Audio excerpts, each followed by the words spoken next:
할렐루야. 오늘은 고린도서 1장 1절로 10절 말씀을 본문으로 함께 은혜를 나누려고 합니다. 하나님의 뜻으로 말미암아 그리스도 예수의 사도된 바울과 형제 디모데는 고린도에 있는 하나님의 교회와 또 온 아가야에 있는 모든 성도에게 하나님 우리 아버지와 주 예수 그리스도로부터 은혜와 평강이 있기를 원하노라. 찬송하리로다. 그는 우리 주 예수 그리스도의 하나님이시요 자비의 아버지시요 모든 위로의 하나님이시며 우리의 모든 환난 중에서 우리를 위로하사 우리로 하여금 하나님께 받은 위로로서 모든 환난 중에 있는 자들을 능히 위로하게 하시는 이시로다. 그리스도의 고난이 우리에게 넘친 것 같이 우리가 받은 위로도 그리스도로 말미암아 넘치는도다. 우리가 환난 당하는 것도 너희가 위로와 구원을 받게 하려는 것이요 우리가 위로를 받는 것도 너희가 위로를 받게 하려는 것이니 이 위로가 너희 속에 역사하여 우리가 받는 것 같은 고난을 너희도 견디게 하느니라. 너희를 위한 우리의 소망이 견고함은 너희가 고난에 참여하는 자가 된 것 같이 위로에도 그러할 줄을 알미라. 형제들아, 우리가 아시아에서 당한 환난을 너희가 모르기를 원하지 아니하노니 힘에 겹도록 심한 고난을 당하여 살 소망까지 끊어지고 우리는 우리 자신이 사형 선고를 받은 줄을 알았으니 이는 우리로 자기를 의지하지 말고 오직 죽은 자를 다시 살리시는 하나님만 의지하게 하심이라. 그가 이같이 큰 사망에서 우리를 건지셨고 또 건지실 것이며 이후에도 건지시기를 그에게 바라노라. 아멘.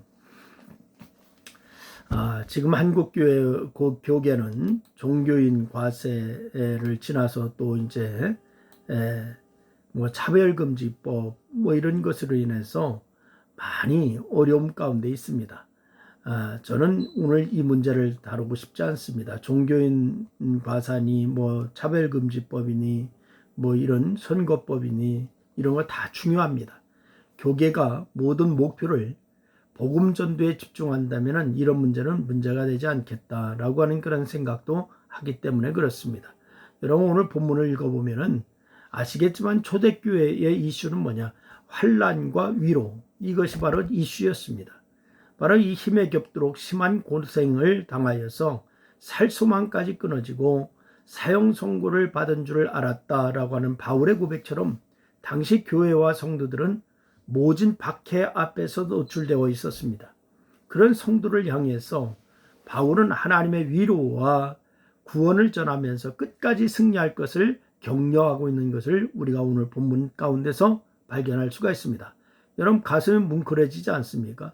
복음 때문에, 예수 때문에 모진 박해를 받아야 하고 그런 박해를 감사로 여기는 초대교회 성도들을 보면서 믿음이 무엇이고 신앙이 무엇인지 이걸 재점검하게 되는 것이죠.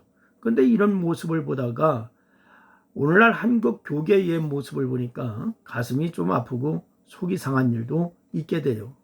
여러분, 이제 오늘 본문에서 위로하시는 하나님께 대한 믿음의 고백을 하면서 또한 성도들에게 위로가 되기를 원하는 바울의 고백을 살펴보면서 우리의 모습을 성찰하는 귀한 시간이 되었으면 좋겠습니다. 첫째는 이 바울은 하나님이 모든 위로의 하나님이심을 믿었다라고 고백하고 있지 않습니까? 당시 이 성도들은 누가 어떤 환난을 당하는지 그리고 그들이 환난 가운데 어떤 말과 행동을 했는지 이 안부를 알고 알리는 것이 초미의 관심사였습니다. 그래서 이브리서 11장 말씀에서 바로 조롱과 채찍질 뿐만 아니라 결박과 옥에 갇히는 시험을 받고 돌로 치는 것과 토비로 켜는 것과 시험과 칼과 죽임을 당하는 성도들이 기록되어 있는 것을 우리가 발견할 수가 있습니다.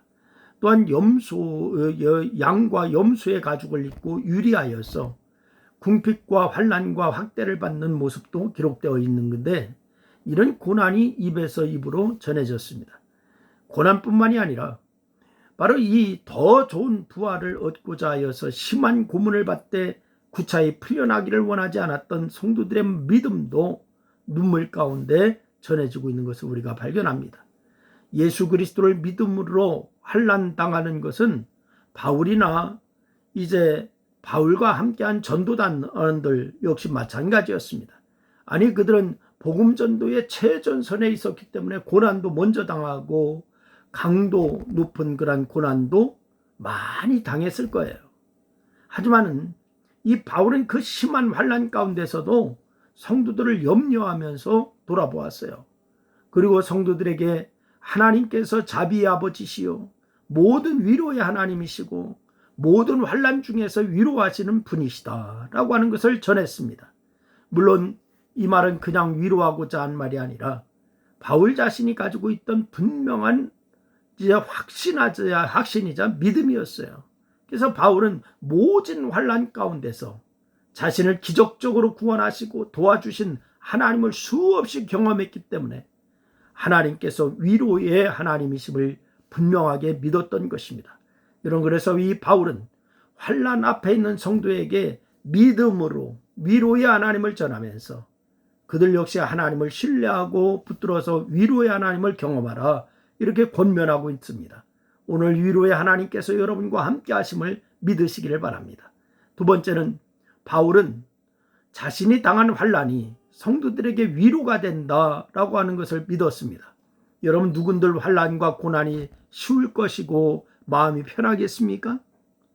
바울은 아시아에서 당한 환난을 성도들이 모르기를 원하지 않는다라고 하면서 살소망까지 끊어질 정도로 심한 고생을 했다라고 하는 것을 얘기하고 있잖아요. 근데 그 환난이 돌에 맞아 죽을 지경에 이르렀던 경험을 의미하는지 아니면 맹수와의 싸움에서 고린도전서 15장 32절의 경험을 의미하는지 이거 분명하지 않습니다.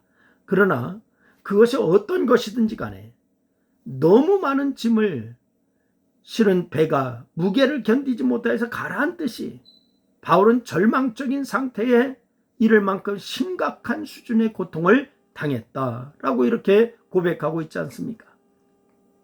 그런데 이 바울은 그 고통 중에서 자신이 당한 고난이 모든 환난 중에 있는 자들에게 위로가 된다라고 하는 것을 알게 되었다라고 고백하는데, 오늘 6절 말씀에 보니까 그렇게 얘기하잖아요. 우리가 환난 당하는 것도 너희가 위로와 구원을 받게 하려는 것이요, 우리가 위로를 받는 것도 너희가 위로를 받게 하려는 것이니 이 위로가 너희 속에 역사하여 우리가 받는 것 같은 고난을 너희도 견디게 하느니라 라고 이렇게 말씀을 주셔요. 여러분, 이게 무슨 말씀입니까? 바울 자신이 고난받는 것을 보면서 성도들이 상황에 맞게 지혜롭게 처신하게 될 줄 믿었다라고 하는 거예요. 또한 자신이 고난받을 때 하나님께서 권능으로 역사하시는 것을 보면서 성도들 역시 고난을 받게 되더라도 동일하게 역사하실 하나님을 신뢰하게 될 줄을 믿는다라고 하는 것입니다. 여러분, 이 바울은 지금 고난에 참여하고 있는 성도들이 자신을 보면서 죽은 자를 다시 살리시는 하나님만 의지할 것을 기대했습니다. 지금 말할 수 없는 고난이 있다 할지라도 하나님만 의지하라.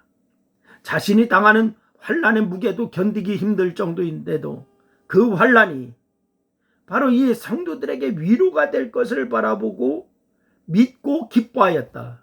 바울은 정말 대단한 지도자였습니다. 또한 하나님께서 자신에게만이 아니라 모든 환난 당하는 성도에게 위로의 하나님이 되신다라고 하는 것을 굳게 믿었으니까 이 대단한 믿음의 사람이 아닐 수가 없는 거지요. 여러분 역시 그런 믿음의 사람이 되시고 그런 위대한 그러한 신앙이 되어서 하나님의 영광을 드러내며 여러분을 위하여 하나님의 나라와 의가 이루어지는 역사가 있기를 주의 이름으로 축원합니다. 기도하겠습니다. 하나님 아버지, 고맙습니다.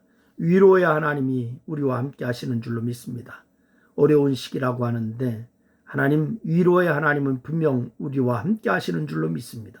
바울이 고백하는 것처럼 이 죽을 그런 것 같은, 이제 소망이 끊어진 것 같은 그런 상황에서도 바로 성도들에게 위로의 하나님을 증거하고 있고 그렇게 믿으라라고 이제 증거하는데, 하나님, 그 하나님이 우리의 하나님이요 우리와 함께 하시는 줄로 믿습니다.